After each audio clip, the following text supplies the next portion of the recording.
In 1930, Gandhiji declared that he would lead a march to break the salt law. According to this law, the state had a monopoly on the manufacture and sale of salt.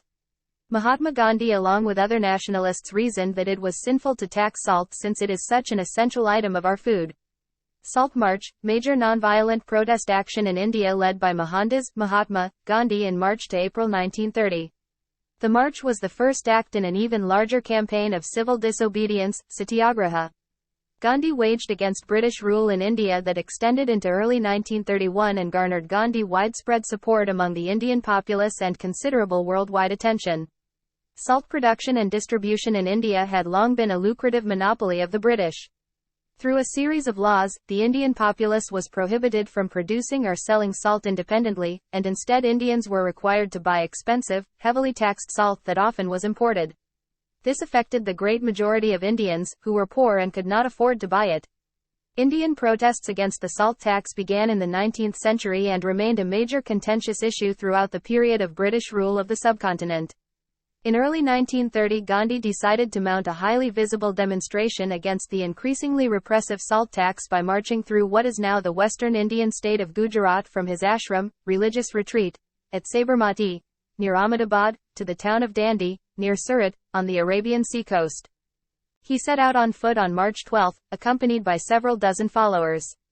After each day's march, the group stopped in a different village along the route, where increasingly larger crowds would gather to hear Gandhi rail against the unfairness of the tax on poor people.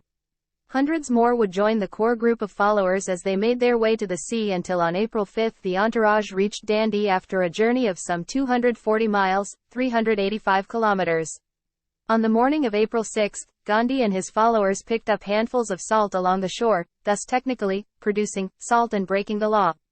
No arrests were made that day, and Gandhi continued his satyagraha against the salt tax for the next 2 months, exhorting other Indians to break the salt laws by committing acts of civil disobedience. Thousands were arrested and imprisoned, including Jawaharlal Nehru in April and Gandhi himself in early May after he informed Lord Irwin, the Viceroy of India, of his intention to march on the nearby Dharasana salt works.